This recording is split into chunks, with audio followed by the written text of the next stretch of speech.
అందరికీ నమస్కారం. ఈరోజు మనతో పాటు ఉన్నారు ప్రముఖ ఆధ్యాత్మికవేత్త, శ్రీ విద్యా ఉపాసకులు డాక్టర్ సుదర్శన శర్మ గారు.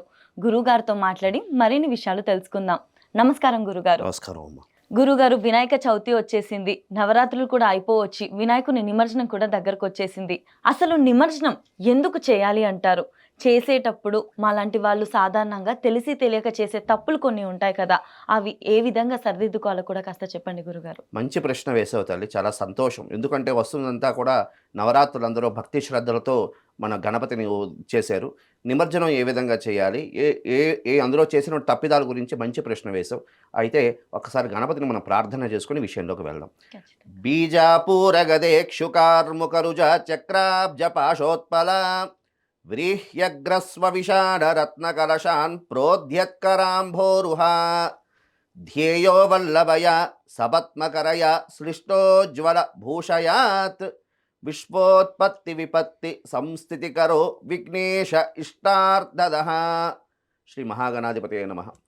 అమ్మ, విషయం ఏమిటి అంటే, మనం గణపతిని వస్తున్నాడంటేనే పిల్లల పండగ. అది స్వామి వస్తున్నాడు అంటేనే చాలా పిల్లల పండగ అంటారు. ఎందుకంటే గణపతి చూడడానికి ఆకారం చిన్న చిన్న చేతులు, స్వామి బొజ్జ, అదేవిధంగా లంబోదరుడు, అదేవిధంగా చామరకర్ణుడు, చెవులు పెద్ద పెద్ద చెవులు. అటువంటి గణపతిని మనం తెచ్చుకుని ఇంట్లో ప్రతిష్ట చేసుకుంటాం. అదేవిధంగా వీధుల్లో వాడల్లో ప్రతిష్ట చేసుకుంటాం. భక్తి శ్రద్ధలతో 9 రోజులు స్వామివారిని ఆరాధన చేస్తాం. చేసిన తర్వాత ఇంకా నిమజ్జన సమయం వస్తుంది. అయితే నిమజ్జన సమయంలో ఎందుకు మనం అసలు గణపతిని నీటిలోనే ఎందుకు నిమజ్జనం చెయ్యాలి? అన్ని మన పండుగలు ఉన్నాయి, కానీ నిమజ్జనం అనేది ఒక గణపతికి సంబంధించినటువంటి ఉపాసనా క్రమాల్లోనే ఉంది. మిగతా దేవతలు ఎక్కడా లేదు. అయితే దీనికి సంబంధించినటువంటి ఒక 2 విధానాలు ఉన్నాయి. 2 నానులు చెప్తారు. ప్రధానంగా ఏమిటి అంటే, గణపతి ప్రధానంగా ప్రకృతి స్వరూపుడమ్మ. అందుకే గణపతి ప్రధానంగా ప్రకృతి స్వరూపం. అందుకే ఆయనకి మనం చవితి రోజు కూడా ప్రధానంగా ఈ యొక్క ప్రకృతిలో సంబంధించిన దొరికినటువంటి ఔషధి ముక్కలతో మనం గణపతిని అర్చన చేస్తాం. ఎందుకంటే ప్రధానంగా గణపతి పృథ్వీ స్వరూపము అని మనకి మంత్రశాస్త్రం తెలియజేస్తున్నది. పృథ్వీతత్వం. ఈ శరీరం కూడా పృథ్వీ వంటిదే. అటువంటిది ఈ శరీరంలో గణపతి ఎక్కడ ఉంటాడయ్యా అంటే మూలాధారంలో ఉంటాడు. గణపతి మనకి శరీరంలో ఎక్కడ ఉంటాడు? మూలాధారంలో ఉంటాడు. అటువంటి ఈ గణపతి పృథ్వీతత్వమైనటువంటి వాడు. పృథ్వీతత్వం నుంచి వచ్చిన వాడు ఏమైనా ఎక్కడికి వెళ్ళాలి? పృథ్వీలోనే కలవాలి. కాబట్టి అంటే మట్టిలో ఎదవాలి. కాబట్టి దీన్ని దృష్టిలో తీసుకుని ప్రధానంగా మట్టిని, అందుకే గణపతిని కూడా చాలామంది చేసిన తప్పిదాలు ఏంటయ్యా అంటే, ఈ ప్లాస్టర్ ఆఫ్ ప్యారిస్ అనుకోండి, లేకపోతే ఇంకా కొన్ని కెమికల్స్తో తయారైనటువంటి గణపతిని తయారు చేసి పెడతారు. అది ఆ విధంగా ఆరాధన చేయడం ద్వారా ఇంకా ఉపద్రవాలే వస్తాయి, కానీ మనకి మంచి జరగదు. గణపతి ఎక్కడి నుంచి తెచ్చు? పృథ్వీతత్వం. పృథ్వీకం అంటే పృథ్వీ అంటే మట్టి. ఆ మట్టి నుంచి, ఆ బంక మట్టి నుంచి తయారు చేసినటువంటి మట్టితోనే గణపతిని ఆరాధన చేసి, మరి ఈ గణపతిని ఆరాధన చేసిన తర్వాత ఈ గణపతిని మళ్ళీ ఎందులో కలపాలి? మట్టిలోనే కలపాలి. అంటే ఇది ఒక క్రమాంతం, ఇది ఒక శాస్త్రంలో చెప్పినటువంటి విధానం. అందుకని గణపతిని ఖచ్చితంగా 9 రోజులు భక్తి శ్రద్ధలతో ఆరాధన చేసిన తర్వాత 9వ రోజు అంటే ఒక్కొక్కరు ఒక్కొక్క రకంగా చేస్తారమ్మా. కొంతమంది 3 రోజులు ఆరాధన చేస్తారు, త్రిరాత్రి అంటారు. కొంతమంది సప్తరాత్రి 7 రాత్రులు చేస్తారు. కొంతమంది నవరాత్రి 9 రోజులు చేస్తారు. కొంతమంది 11 రాత్రులు చేస్తారు. అది వారి భక్తి, వారి శక్తి బట్టి ఆరాధన చేసినటువంటి విధానంలో ఉంటుంది. అయితే ఇది అయిపోయిన తర్వాత గణపతిని ఎక్కడ నిమజ్జనం చేస్తాం. నిమజ్జనాన్ని ప్రధానంగా గణపతి పృథ్వీ నుంచి వచ్చాడు కాబట్టి మరి నీటిలో నిమజ్జనం చేసే విధానం ఈ విధంగా. అందుకని మనం గణపతిని నీటిలో నిమజ్జనం చేయాలి. ఎందుకంటే పృథ్వీ స్వరూపుడు. ఆ పృథ్వీలో గణపతి స్వరూపుడు మళ్ళీ ఎందులోకి వెళ్ళాలి? పృథ్వీలోనే వెళ్ళాలి. అంటే నీటిలోనే వెళ్ళాలి. అంటే నీటిని మనం నీటి స్వరూపంలో భావన, అంటే నీటిలో కలుపుతూ గణపతిని మళ్ళీ పృథ్వీలో అంటే భూమిలో మళ్ళీ స్వామిని పంపిస్తున్నాం. ఈ విధంగా ప్రధానంగా ఒక నానుడి. ఇంకో నానుడు ఏమిటంటారంటే, ఒకసారి కైలాసంలో పార్వతీ పరమేశ్వరుడు ఉన్నప్పుడు గణపతి వెళ్ళి పార్వతీ పరమేశ్వరుడికి నమస్కారం చేస్తాడు. చేసినప్పుడు పరమేశ్వరుడు జటాజూటంలో ఉన్నటువంటి గంగా అమ్మవారు గణపతిని అడుగుతుందిట, స్వామి నువ్వు పార్వతీ యొక్క పుత్రుడివి, పార్వతి యొక్క ప్రియపుత్రుడివి అంటారు, మరి నాకు కూడా పుత్రుడు సమానుడే. ఎందుకంటే పార్వతి యొక్క అమ్మవారి యొక్క సోదరియే గంగామాత. కాబట్టి నువ్వు కూడా నాకు పుత్ర సమానుడివే. నువ్వు ఎప్పుడు అందరూ ఈ యొక్క అష్టోత్తరాల్లో నీ యొక్క ఈ ప్రజలందరూ కూడా పార్వతీ ప్రియనందనాయ నమః, పార్వతీ ప్రియనందనాయ నమః అంటున్నది. కాబట్టి నాకు కూడా నువ్వు పుత్రుడే, అటువంటి భాగ్యాన్ని నాకు ప్రసాదించు స్వామి అని ఆ గంగా అమ్మవారు అడిగితే అప్పుడు గణపతి ఈ విధంగా అనుగ్రహిస్తాడు.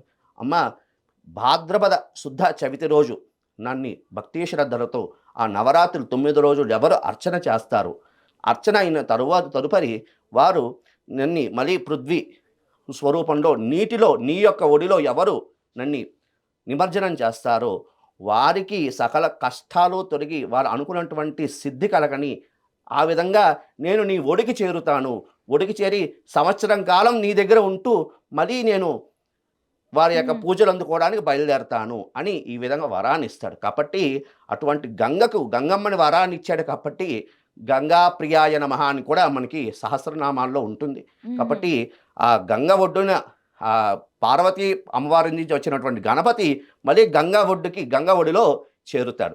ఇది ఒక ప్రసిద్ధి, అంటే ఇది ఒక కారణం కూడా ఉందమ్మ. ఆ నిమజ్జనానికి సంబంధించినటువంటి కారణం ఇదొకటి ఉన్నది. ఇంకా ప్రధానంగా నిమజ్జనం అనేది చాలామంది ప్రస్తుత కాలంలో ఎవరి సంబంధించినటువంటి ఇష్టానుసారంగా నిమజ్జనం చేస్తున్నారు. ఆ విధంగా నిమజ్జనం చేయడం ద్వారా భగవంతుడి యొక్క అనుగ్రహం నిశాన్ని పక్కన పెడితే ఆగ్రహానికి హ్మ్. ఇదవుతున్నారు. ఎందుకు అంటే గణపతిని కూడా వికృతమైనటువంటి స్వరూపాల్లో గణపతిని పెట్టడం, వికృతమైనటువంటి స్వరూపాల్లో గణపతిని పెట్టి దాన్ని ఆరాధన చేయడం, ఈ విధంగా వికృతమైనటువంటి స్వరూపాల్లో గణపతిని పెట్టి ఆరాధన చేయడం వల్ల, వికృతమైన చేష్టలు చేయడం వల్ల ఏమవుతుంది, విపరీతమైనటువంటి ప్రకృతి విలయాలు ఏర్పడుతుంటాయి. హ్మ్. మనం ఏ విధంగా ఆరాధన చేస్తామో యదో భావ తతో మనః, యతో మనః తతో క్రియ, యతో క్రియ తతో ఫలః అని మనకి మంత్రశాస్త్రం తెలియజేస్తున్నది.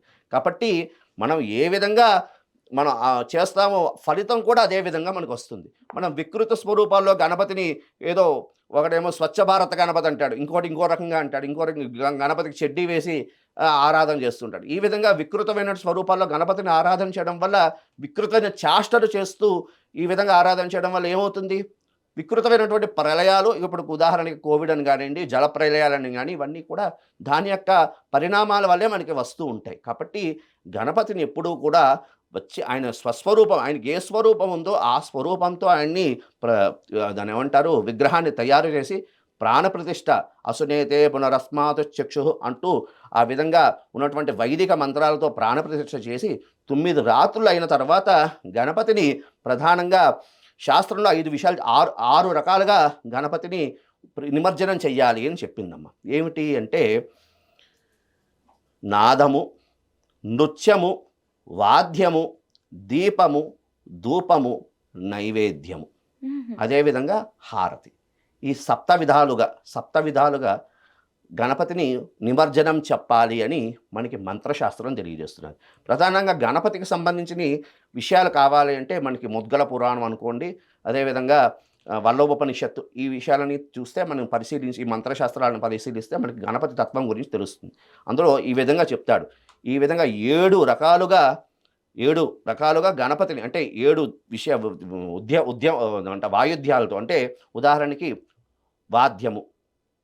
వాద్యాలతోని, అదేవిధంగా నృత్యము, నాట్యం చేస్తూ, అదేవిధంగా హారతి ఇస్తూ, స్వామివారికి మంగళహారతి ఇస్తూ ఉండేందుకు అలిసిపోతూ ఉంటాడు స్వామి. ఆయన్ని మనం నిమజ్జనం చేస్తుంటాం, అలిసిపోతుంటాడు కాబట్టి మధ్యలో హారతి ఇస్తూ ఈ విధంగా భక్తి శ్రద్ధలతో, క్రమశిక్షణతో గణపతిని చక్కగా ఆ విగ్రహాన్ని మనం చక్కగా నిమజ్జనం 3 సార్లు గణపతి విగ్రహాన్ని పట్టుకొని 3 సార్లు ఉయ్యాల ఊగుస్తున్నట్టు ఉయ్యాల ఊపుతూ ఆ గణపతి నిమజ్జనం చేయాలి. ఇప్పుడు ప్రస్తుత కాలంలో అందరూ పెద్ద విగ్రహాలు పెట్టుకుంటున్నారు, అది ఎక్కడ మనం చేయగలం? అవును. కాబట్టి ఉన్నంత వాటిలో భక్తి శ్రద్ధలతో ఇది చేయడం. లేదు, ఒకవేళ వాళ్ళకు ఉన్నటువంటి పరిధిలో నీరు చెరువుల్లో కానీ నదుల్లో కానీ ఉన్న నిమజ్జనం చేయొచ్చు. కొంతమందికి చెరువులు నదులు అందుబాటులో ఉండవు, ఉన్నా అవి స్వచ్ఛగా ఉండవు, అంటే స్వచ్ఛమైనటువంటి నదులు ఉండవు. అప్పుడు ఏం చెయ్యాలి అన్నప్పుడు ఇంటిలో ఒక పెద్ద బాణీ లాంటిది కానీ టబ్బు లాంటిది కానీ ఏర్పాటు చేసుకుని ఆ ఇంట్లో ఉన్న గణపతిని ఆ బాణీలో అదే టబ్బులో వేసి, ప్రధానంగా ఆ వేసేబోయే ముందు ఆ నీటిలో అక్షతలు, పసుపు, కుంకుమ వేసి ఆ చెయ్య వేసి గంగేచే యమునేచే దేవి గోదావరి సరస్వతి నర్మదా సింధు కావేరి జలేస్మిన్ సన్నిధం కురుహు అంటూ ఆ నదిలో ఉన్న ఆ చెయ్య వేసి ఆ సప్త నదుల్ని అందులో ఆవాహనం చేసి ఆ గణపతిని గచ్చ సురశ్రేష్ఠ స్వస్థానం పరమేశ్వర అంటూ ఆ గణపతిని ఊపుతూ అందులోని అందులో నిమజ్జనం చేయాలి. ఆ నిమజ్జనం అయిన తర్వాత ఉన్నటువంటి మట్టి ఉంటుంది కదమ్మా, ఆ మట్టిని మన తులసి కోటలో వేయడం ద్వారా మనం చేసినటువంటి పుణ్యఫలం మనకి సిద్ధిస్తుంది. తద్వారా గణపతి అనుగ్రహం కలుగుతుంది. ఈ విధంగా గణపతి ఉత్సవాలు ఈ విధంగా భక్తి శ్రద్ధలతో ఎవరు చేస్తారో వాళ్ళకి గణపతి సిద్ధి కలిగి గణపతి అనుగ్రహానికి పాత్రులు అవుతారు తల్లి. శుభమస్తు. చాలా చక్కగా చెప్పారు గురుగారు. ధన్యవాదాలు. శుభమస్తు తల్లి.